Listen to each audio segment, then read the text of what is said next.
Hi, welcome to this week's webcast. Today I wanted to talk to you about pressing flowers. To me, pressing a flower is the single best way to capture that perfect moment in time when that little flower pops up in the wild. And there's several different ways to press, and we're going to go over them today. To me, wildflowers are fleeting, fragile, rare, and utterly unreproducible.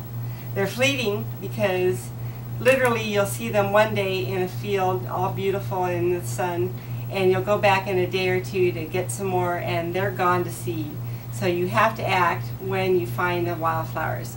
That's why every spring Dave and I carry our wildflower box with us in the car everywhere we go, because you never know when you're going to run across a beautiful wildflower that you want to take a picture of or press.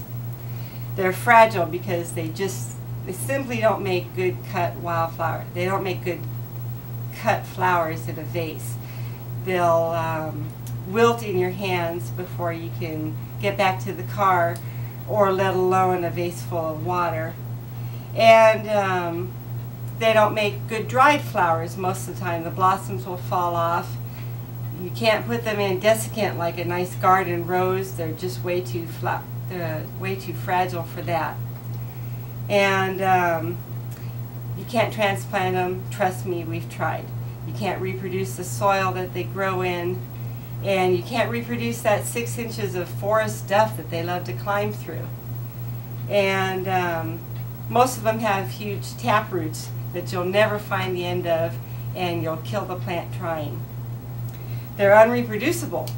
We've tried buying wildflower seeds, and most of the time you'll get a designer hothouse flower instead of a true wildflower. We've tried to buy lupine seeds, and what we really got were bluebonnets from Texas as opposed to a true California lupine.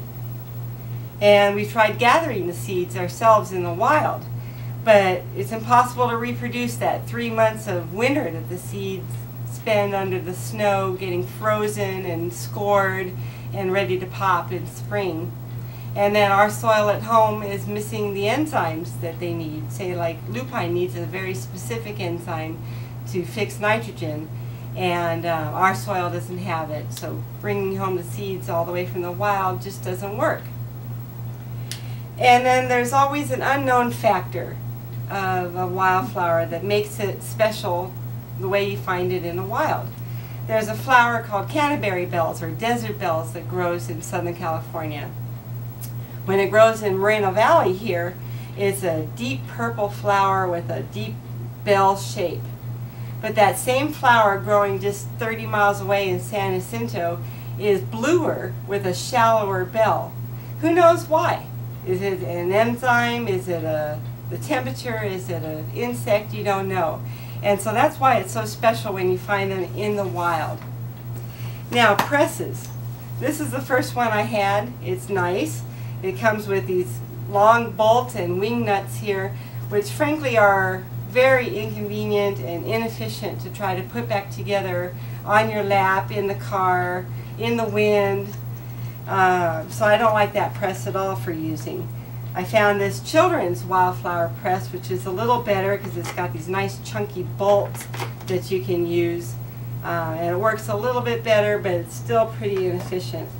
I even have a little decorative press, but it's really just for decoration and not for using in the wild. And once we rented this cabin up in Bass Lake, and they had this gorgeous table press that again the larcenist in me wanted to steal but couldn't deal with the bad karma. But it was gorgeous, but it was too big to carry into the field. So basically presses are good for looking at and for collection, but they're just not convenient and efficient for using in the wild. We use phone books. How I discovered that a phone book works, I can't remember frankly. But the paper is the perfect consistency for not molding. It lets enough air in so that there's not molding, and it's tight enough so it presses it firmly. Phone books are perfect for pressing in the field. If you need extra ones, a lot of times grocery stores will be giving them away. So if you need extra phone books, go to your local grocery store and see if they have any. And in a pinch, we've used, gone to the store and bought a newspaper out of the stand, because all you need is something that'll press that wildflower down and hold it in position until you can get back to your campground or your hotel room or your house and put it under some weight of a phone book. So even a newspaper will work in a pinch. Okay, so I found some beautiful bumblebee penstemon, and I want to press it. So here are some tips. First of all, you always want to gather enough so that you find the leaf on it so that you can press the leaf with it, because it's interesting and it helps with identification later. So I'm going to take this beautiful penstemon here, and I have just a plain old phone book. Start with the back. Big flowers like this, you're going to want the more weight you have on it, the better. I'm going to put it down.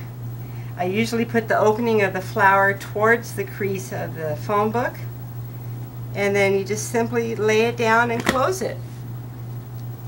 Again, I'm going to take the flower, open it up towards the back, put the opening of the flower towards the crease of the phone book, and just lay it down without a lot of pomp and circumstance.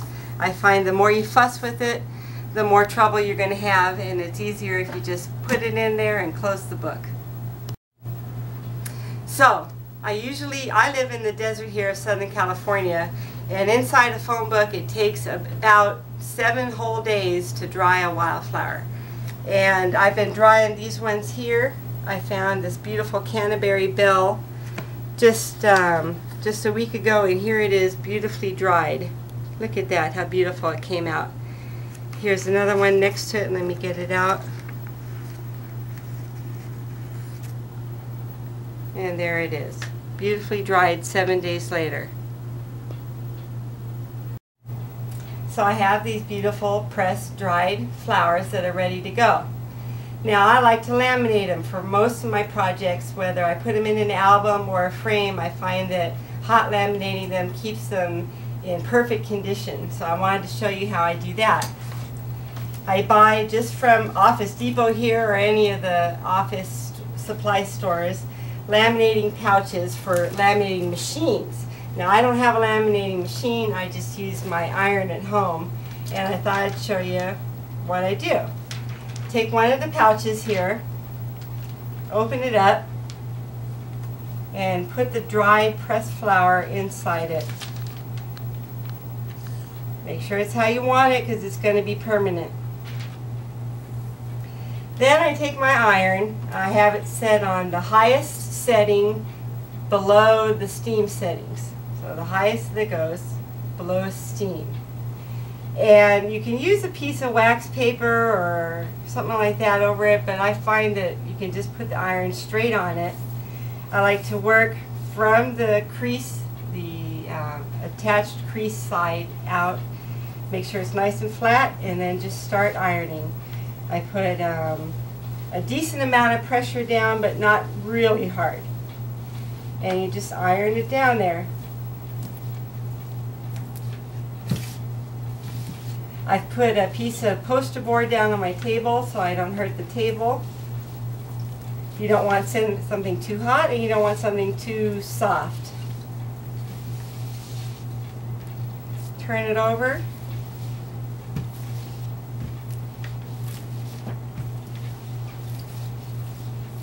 And in less than 30 seconds, you've got a beautifully laminated wildflower.